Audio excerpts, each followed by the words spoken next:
Story 1, I'm not a good person. There's really no other way for me to put it. I've made peace with that at this stage of my life. I was given a rough hand from the start, and sadly, I played it the way I was dealt. I'm not asking for sympathy either. It is what it is. So with that said, I hope you'll understand why I'm sharing this story without using my name. It's hard to believe now, but what I'm about to tell you happened nearly 20 years ago. Back in the early 2000s, I was at my absolute worst. I was constantly in trouble. Robbery, fighting, grand theft auto, you name it. The list goes on. There was one terrible night where I came very close to getting exactly what I deserved. Around that time, there was a 6-month stretch where I played this little game. Every couple of days, I'd drive to a different small town in the middle of nowhere. Since I never stayed in one place long, finding these towns was incredibly easy. There are literally countless small towns across the United States. When I arrived in one of these towns, I'd spend some time scouting the area and looking for an elderly couple. My targets were always old and frail looking. It's hard to explain, but they also had to seem weak in spirit. I know that sounds vague, but part of my con relied on them being mentally weak as well as physically weak. Once I found my ideal targets, I'd wait until it got good and dark, but not too late. Usually around 9:00 p.m. was my go time. That's when I'd frantically show up on these old folks' doorsteps begging for help. I'd point to my car parked on the road and claim it had died. I'd come up with some flimsy excuse, like my wife was in the hospital about to give birth, and I needed a phone immediately. Once the elderly couple invited me inside, I'd tie them up and rob them blind. I never took anything sentimental, and I did my absolute best not to hurt them. Harming them was never part of the game. I just wanted to steal their stuff. Now that you all know what a terrible human being I was, I'll tell you about the night this little game nearly ended my life. It started just like all the others. I found my targets and got ready for the robbery. I pulled my car in front of the house a little after 9:00 p.m. I planned on giving the old couple my usual line, that my wife was pregnant and the car had died. Sadly, that line worked every time. The location matters in this story, so I'll try to describe it as best I can. The house was basically the only one on that road. I think the next closest house was about a 3-minute drive. The front of the house was almost right on the road. There wasn't much of a driveway. They had one old pickup truck parked on the side of the house in the grass. Behind the house were woods as far as you could see. Knowing the area was an important part of my con, because if things went wrong, I needed to know the best way out. Since this house didn't really have a front yard or much of a driveway, my escape plan seemed easy. At least I thought it would be. I put on my game face and ran to the door. I started knocking and screaming for help. An old woman answered. She didn't look scared or concerned in the slightest. With almost no urgency, she asked what the problem was. I started frantically explaining that my wife was in the hospital about to give birth to our first child, and my car had broken down. I needed to call someone for help. The woman smiled. It was a rough smile, not many teeth. She grabbed my shoulder and told me to come in. Her demeanor was giving me pause. Usually, the people I robbed at this point were freaking out and trying to help any way they could, but not this woman. She cheerfully guided me inside and told me to stand in the living room, which was the room just to the right of the front door. In a creepy voice, she said not to worry and that I'd be okay. Right then, a giant man walked into the room. I'm exaggerating a bit when I say giant, but he was huge. I'd guess well over 6 feet tall and easily 400 pounds. He had a bushy black beard that stuck out about 3 inches from his face.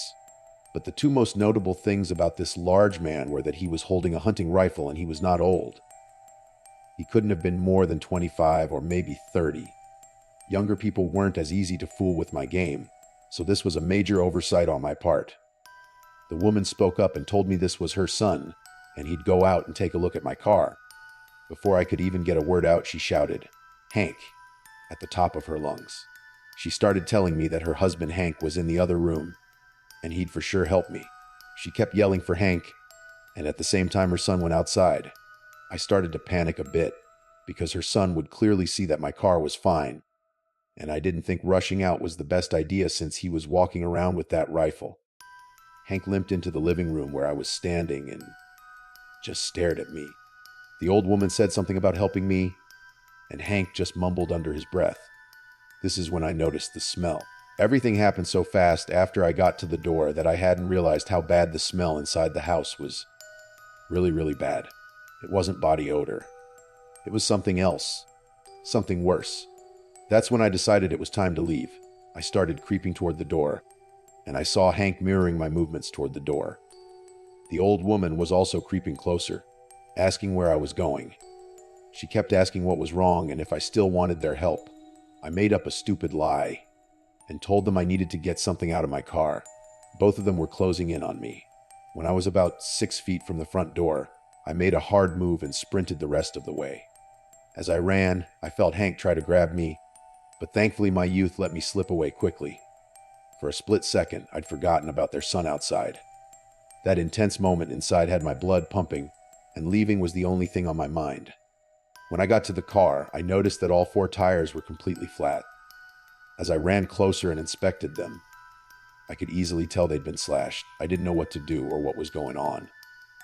I didn't see their son, but I heard Hank yell from the house that I was outside and that I couldn't have gotten far. I decided to run into the woods. I know that's a cliché, but hiding in the dark in the woods seemed better than running down an open road. I sprinted deep into the woods for a minute or two, and then hid behind a big tree to catch my breath. I got down on the ground and did my best to listen for footsteps.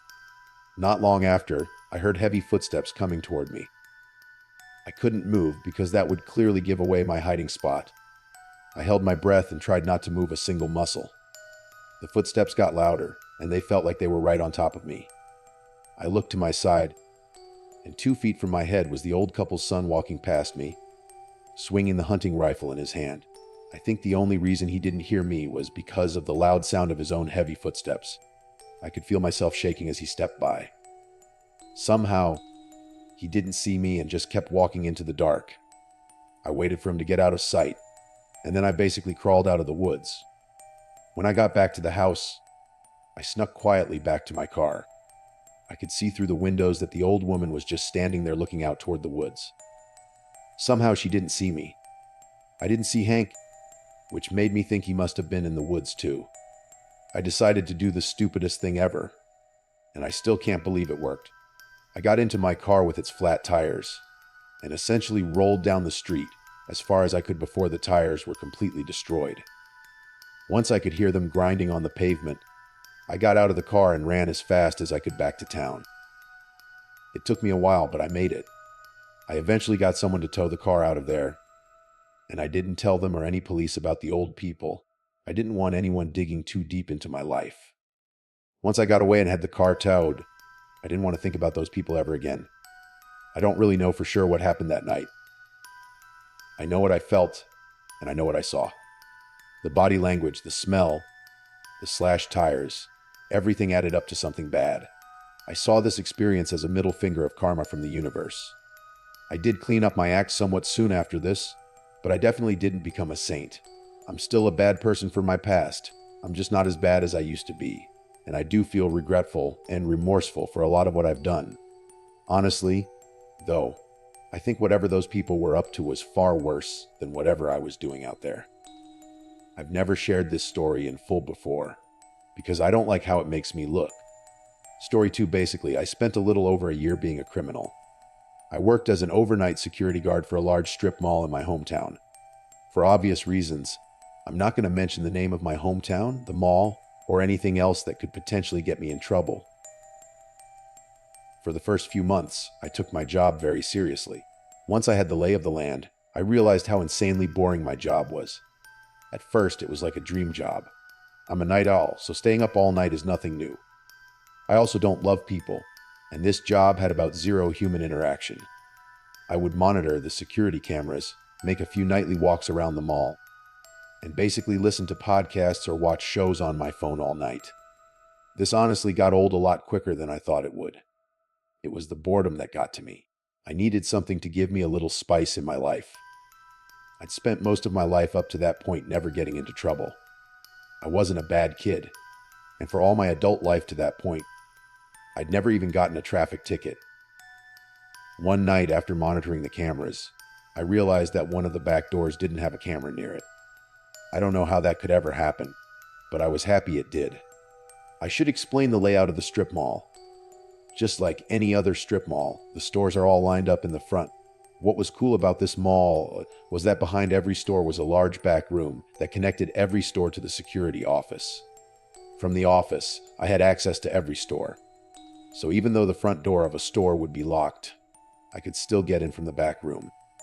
After discovering that back door with no camera, it got me thinking. I wondered where all the other blind spots were. I started paying closer attention to the cameras and making notes of every blind spot I could find. When I would make my nightly walks, I would go to some of these blind spots and do something stupid like a dance move. Then when I got back to the office, I would play the tape back and see if you could see me dancing. If you couldn't see me, then I knew the spot was blind, and I made a note in my phone of the exact location. Once I'd noted every blind spot, the boredom set in again. I started thinking of ways I could use these blind spots along with the back door. I started with something small. I went to one of the stores and took a hat that was on a rack in a blind spot. I opened the back door and put the hat in a box outside. When I left that morning, I drove around back and took the box. The next night, when I showed up, I played the tape back from when I took the hat, and when I left, there was no video of me at all. I had convinced myself that I'd perfected the art of stealing just like that, and that's exactly what I did for a long time. At some point during the shift, I would just steal something because I could. Sometimes it would be something small like a cheap t-shirt, and other times something far more valuable, like an expensive pair of sneakers. I realized these stores obviously have inventory, so I was careful and methodical about what I took. I apologize for the long setup, but I think it's necessary to understand my job and what I was doing there for full context. One night, while I was making my rounds, I heard something. This was the first time anything of note had ever happened. The only crime that ever happened on my watch was being committed by me. The noise sounded like children laughing. I pulled out my flashlight and searched the area. I didn't see anyone. I could hear the laughter all around me, and what sounded like whispers, but the whispers were incoherent. I started yelling for them to come out, but nothing. I could hear movement and laughing, but I couldn't see anything. The worst part was that it was all around me, and I still couldn't see anything. I felt crazy. I shouted that I was going to call the police, like the tough security guard that I was. The laughing stopped for a second, but then it started again. I ran out of the store and back to the office. I pulled up the tape and saw nothing. All you can see in the security footage is me waving the flashlight around like an idiot and yelling at nothing. I didn't call the police because my plan was to catch these kids when they tried to escape. I may know where all the blind spots are, but I knew there was no way these kids would know them. I pulled up all the camera feeds for that store and watched them all night. Surprisingly, I saw nothing for the entire evening. Close to dawn, I went back to the store and walked around. I saw no evidence of any kids or break-ins. I chalked it up to my mind playing tricks on me and decided to just move past it. I had the next 2 nights off. When I went back to work, I asked the guy who was leaving as I was punching in if anything weird had happened the last 2 nights. He said no. That night, I decided I was going to check out that store again and maybe help myself to a little something. When I got to the store around 300 in the morning, I made my way to the sneaker section. As I grabbed a pair of New Vans, I heard something swoosh by me. I froze because any noise you're not expecting is alarming in this situation. I shouted, "Who's there?" But the only response I got was that taunting laughter again. I ran out of the aisle, still holding the Vans. Once again, I was shining the flashlight all over the store. And again, I didn't see anything. I was shouting and moving around erratically, still holding the sneakers in one hand and the flashlight in the other as I aggressively walked through the store. I made my way to one of the corners. Then I saw something move from the corner of my eye. I looked down the aisle to my left and shouted. I saw a small figure come out from the back of the aisle and wave at me. I tried shining my flashlight, but they were too far away. It just looked like a dark shadow. I told them to stay there and started running toward them. I took my eyes off the shadow for 1 second, and they were gone. I started running around that area like a crazy person shouting, but I couldn't see them again. I could still hear laughter and running all around me, though. Then I heard one of the voices, clear as day, say my full name. I'd had about enough at that point. I wanted no part of being in that store anymore. I ran back to the security office. I didn't even realize through all this confusion that I still had the vans in my hand. I set them down in the office and told myself I would bring them back in the morning. Right then, I just wanted to pull up the footage and catch whoever these kids were that were messing with me. I watched every second of the feed, and not once can you see anything other than me running around. I looked insane. The craziest part is that there's a camera that faces down the aisle where I saw the kid, but on the footage you can't see anyone. I don't know if it was just too dark or what, but there was no sign of anyone. That morning when my supervisor showed up, I told her all about the previous night and the night from 2 days ago. She pulled up the footage and only saw me running around like an idiot. She also saw the vans in the office and questioned why I had them. I didn't have a real answer for her. I could tell she was more suspicious of me. She said that some of the stores had reported theft, and that the vans in my office and my erratic behavior didn't look good. I kept trying to tell her that I wasn't being erratic, and that there was someone in the store. I told her they even knew my name. She didn't believe me. She basically accused me of stealing right there, and I denied it. I quit at that moment because I felt like if I didn't work there anymore, I couldn't get in trouble for stealing. I don't know why I thought that. They ended up doing an investigation for the theft, not the potential intruders I reported. Somehow I didn't get caught, and nobody was arrested. When I think about this experience, I think maybe I'm crazy, and that I was seeing things that weren't there. I also don't have any history of seeing or hearing things like this, and I haven't heard or seen anything since then. I know what I saw. I know I can't prove it, and I know it sounds insane, but I know I saw someone standing there. I know someone was messing with me. I just can't believe they knew my name. Story 3, Dear Mr. Nightmare. I've been watching your videos for many years. Some of the stories you've narrated have reminded me of myself and something I've done in the past. I'm not proud of it, but I think it would be interesting for your viewers to hear a story from the so-called bad guy's perspective. For that reason, I'll obviously choose to stay anonymous. So, I wouldn't say I was a bad person before this. I mostly kept to myself, went to class, did what I had to do, and went home. I've always been socially awkward, and I didn't really have friends, but it never bothered me that much because that was normal to me during my school days. And then one day, I got paired with a girl for a presentation in one of my classes. I'll call her Emily. She was normal and easy to talk to, the kind of person who made group work enjoyable.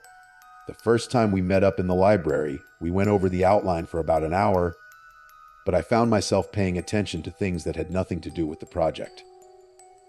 Small things about her and the way she talked and wrote. I realized instantly I had a thing for her. After that, we exchanged numbers to stay in touch about the presentation, and that should have been the end of it. That night I looked her up online. It wasn't hard to find her after saving her number, so I could see her Snapchat profile through contacts, which is how I got her name. Within a few minutes, I had her Instagram, and from there it just kept going. I thought it was harmless. I was just curious because, honestly, this was the only real female interaction I'd had for a long time, and I was infatuated. I scrolled through her photos. I saw where she went, who she spent time with, and I started noticing details in the background that I could piece together. It turned into me checking her accounts constantly, like it had become part of my routine. Within a few days, I had a pretty good idea of what neighborhood she lived in. I took things too far when I looked up how to find someone's address with their phone number, and I realized how easy it is. When I found it, I drove past her house once. Then I circled back and slowed down. There was a light on upstairs, and I wondered if it was her bedroom. I noticed the red car parked in front of the house that I was pretty sure was hers because it had a parking sticker for our college on the side window. I should have stopped there, but I got addicted to stalking this girl. It turned into something I did a couple of nights a week. I always stayed in the car and told myself I wasn't crossing a line, even though I clearly already had. One night I was parked a little further down the street and noticed the blinds in the upstairs window shift a little. I saw someone peering out. I couldn't tell if it was her, but it was definitely someone looking out. I started freaking out, thinking she or a family member had noticed me and was on to me. I left right away, perhaps making it more suspicious. The whole drive home, I couldn't stop thinking about it. The next day in class, Emily acted completely normal. But at one point, she made a comment that made my heart drop. She made a subtle remark about some of the boys at school being creepy and that she was dealing with a stalker situation. I didn't ask her to go deeper into it because I was terrified to know if she was referring to me. After that, I stopped going near her house. I stopped checking her profile as much too. I was convinced she might have caught on, and I didn't want to push it further. Now here's where things really started messing with my head. At this time, I was living in my grandparents' house that was handed down to my parents after they both passed, and I still do live here. So I was alone. I was in my room around 900 at night, and I heard something outside, a light tap against the window. I don't mean someone ominously tapping their finger on the glass. I mean it sounded like someone brushing up against the glass as if trying to look inside. I was too scared to go look. The next night, it happened again. But this time, it sounded like it was coming from a different side of the house. That's when I knew it wasn't a coincidence. And it only got worse. I started seeing shapes through the blinds, someone standing too close to the window. It was never clear enough to see who, just enough to know that there was a person or multiple people circling my house. I stopped opening the blinds completely after that. I stayed in my room with the door locked and the lights off. This went on for days. I stopped going to class entirely. I barely left my room unless I had to. There was a person or group of people trying to see if I was home. I started using my limited money to have any food or necessities delivered because I didn't want to leave the house. Every sound made me feel like someone was right outside. During all of this, Emily started texting me, asking if I was okay since I hadn't shown up to class or responded about the project. I didn't answer right away, but eventually I replied and told her I was sorry and asked her to please stop sending people to my house. As soon as I sent it, I regretted it. Her response came a few minutes later. The typing bubble came up, then disappeared, then came up, then disappeared. I watched the whole time as she was definitely trying to figure out how to respond. When she did, she sounded confused and concerned, asking what I was talking about. That was the moment it really hit me, that maybe she had nothing to do with any of this. I tried to play it off like I sent the message to the wrong person, and she surprisingly didn't question it after that. But the damage was already done in my head. That night was the worst it had been. It was late, and I was sitting on my bed in the dark when the doorbell rang. It came out of nowhere and made my heart jump. I lay still for a few seconds before getting up and walking downstairs with all the lights still off. Yes, I was living in darkness for days. I stood near the door without opening it, just to listen. The person on the other side must have heard me because they asked me to open the door. Not asked. They told me to. I told them I didn't order anything. The tone on the other side got more aggressive, telling me to open the door like it wasn't a request anymore. I didn't respond. I just backed away and went upstairs as quietly as I could. Then I locked myself in my room. They spammed the doorbell for a solid minute. I was hiding in my bed like a coward. After a minute or two, they stopped. I went to stay with my parents for a few days, not telling them the reason because I didn't want to explain my creepy actions. The rest of my time working with Emily in class was very awkward. I never found out if she sent her family or friends or whoever to my house. If it wasn't her, I don't know who it could have been. Regardless, I never went to her house again or stalked her page again. Whoever was coming to my house lost interest after I spent about 5 days at my parents' house. I got a taste of my own medicine, and I never want that to happen again. Story 4, 2 years ago, I was what you would call lost in life. I didn't have any direction. I worked dead-end jobs, had no relationships, and just blindly went through life. Something was missing. I tried filling the void with a lot of different fixes, but I was always left feeling empty.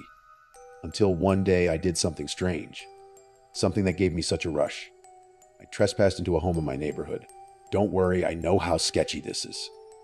Basically, I knew the owners of the house, and I knew they were at work that day. Earlier that morning, they'd had some workers go to their house to do some kind of construction project. I just happened to see them leave for lunch when I was on a walk. I don't know what came over me, but I went to the front door, checked if it was locked, and it wasn't. I walked inside and just took a self-tour of their home. This rush of being inside someone else's house was exhilarating. I stayed for several minutes and left before the construction crew came back. After that day, I started breaking into homes I knew were empty, just for the thrill of it. I never took anything. I would just walk around and observe people's living spaces. I would get this eerie rush standing in a room, just the feeling of knowing I was there, and the person had no idea. It was an amazing feeling for me. But just like every other fix in my life, this started to get old as well. That eerie rush eventually just disappeared. Knowing I was in the house soon became not enough. I needed more. I started calling myself a reverse thief. I would go into these homes and leave something behind, something inconspicuous. Even though I would never see the reaction with my own eyes, I would fantasize about their reactions. For example, one time I left a folded blanket on the living room couch. A blanket that I brought with me, not one the owners already had. The idea of the conversations that would start made me almost giddy. I was like a small child on Christmas. In hindsight, I know how twisted this is. If I ever came home and saw something like that, I would probably freak out and call the cops. This reverse thief thing became my life. I would literally base my entire week around it. I started to people watch intensely. Once I had an idea of their schedule, I would locate the home and find a weak area to enter when the owners weren't home. You'd be surprised how many people have a key under a doormat or a fake rock that holds a spare key. It was only a matter of time before I started becoming a real terror. I started getting really dark. To give you an idea of how messed up I was, I'll share this little story. One time I left a big pink hair tie and an eyeshadow pencil in the bathroom of a house. I hid in a bush on the side of the house and waited for the couple to get home from work. I needed to hear this reaction. The woman got home first, and she was not pleased. Her husband got home shortly after, and they began to fight.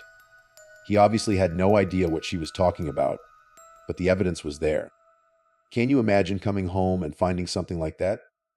I'm sure it wouldn't end well for anyone. I became this mischievous little monster, and I loved it. It was only a matter of time before I got a taste of my own medicine. One afternoon when I got home from work, I noticed something on my kitchen counter. It was a little vase with one small yellow flower, something that was definitely not there when I left that morning. Next to the vase was a note. It was written in cursive and said, "We know it was you." I felt sick. I checked all my locks, and everything appeared to be locked up. I couldn't think of anyone who could have done this to me. I was always so careful not to leave a trail. I went to my bedroom that night and locked the door. Calling the cops wasn't an option, because if this person actually knew who I was, they could ruin me. I thought about going back to my parents' house, but that was a headache I didn't want to deal with. That night, I did some soul searching. I decided it was time to end my reverse thief charade.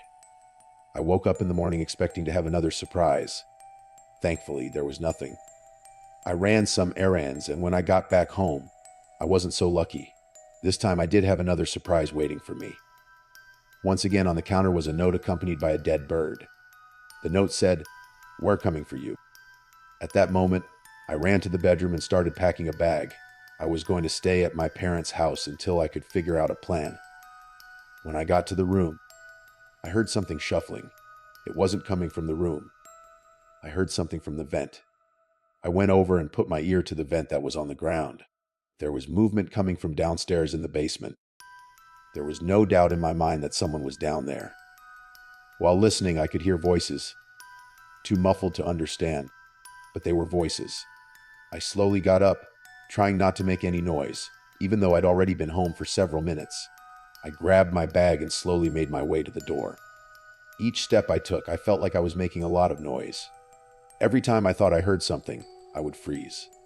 Once I realized there was nothing, I would continue my slow walk. I got to the front door, which was located right next to the door that led to the basement. My curiosity was killing me. I wanted to know who was messing with me and who was potentially in my house. I opened the basement door. I could hear quiet voices talking. I was sure they were voices now. As I took one step onto the creaky wooden stairs, I heard a loud "shh!" I shouted down the stairs, but nobody shouted back. I knew I'd heard voices literally 3 seconds ago. I was too scared to go down and look, especially if there was more than one person. I turned around and slammed the basement door. I crept out of the house quietly. I got in my car and kept looking back at the house to see if anyone followed me, but nobody ever did. I drove to my parents' house and told them I needed to stay for a few days because the landlord at my place was fixing some plumbing issues. I stayed at my parents' house for a week. After making it that long without any more weird gifts or notes, I thought it might be safe to go back and see if anyone was still there. While I was staying at my parents' house, I also contacted my landlord and asked if I could get out of my lease a month early, which he agreed to. I planned on staying at my parents' house for the next month while I packed everything up, just in case these visitors came back. I got back to the house to start packing. The first thing I noticed was that the door was unlocked and wide open. I know I didn't lock it when I left, but I definitely closed it. The next thing I noticed was that they'd left several more gifts in the kitchen.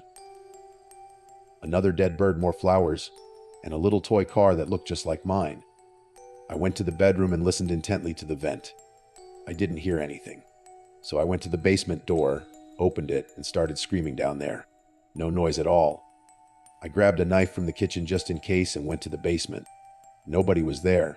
I felt a brief moment of relief. I thought to myself, maybe they figured I left for good, and because of that they left. At least that's what I hoped. I wasn't going to take any chances, though. I grabbed a few essential things and ran to my car. I just didn't want to be in there anymore. Since I had a month to move out, grabbing everything right then was a waste of time. I reversed out of the driveway, and as I put the car in drive, I saw something. Directly across the street was an older couple standing there. Not super old, maybe in their 50s or 60s. Two people I'd never seen before, which wouldn't be weird on its own. What made it weird was that the older woman waved to me, and I noticed a small yellow flower in her hand. It looked like the same type of flower that was left in my kitchen. The man next to her didn't do anything. He just stood there and watched me. I didn't engage. I stepped on the gas and drove away. I looked in the mirror one time as I sped down the street and could see them still looking in my direction. When I was driving back to my parents' house, I took a roundabout way. I didn't see them follow me, but I was paranoid now. I spent the next few weeks afraid of my own shadow. Every noise made me jump. Every person who got too close, I thought they were trying to grab me. I can say that this experience changed me for sure. That day I got that first flower was the end of my reverse thievery. To this day, I have never been caught.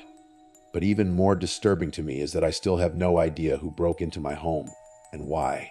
If it was that older couple, I honestly have no idea who they were. The only thing I can say for sure is that crime doesn't pay, because eventually you always get what's coming to you, one way or another.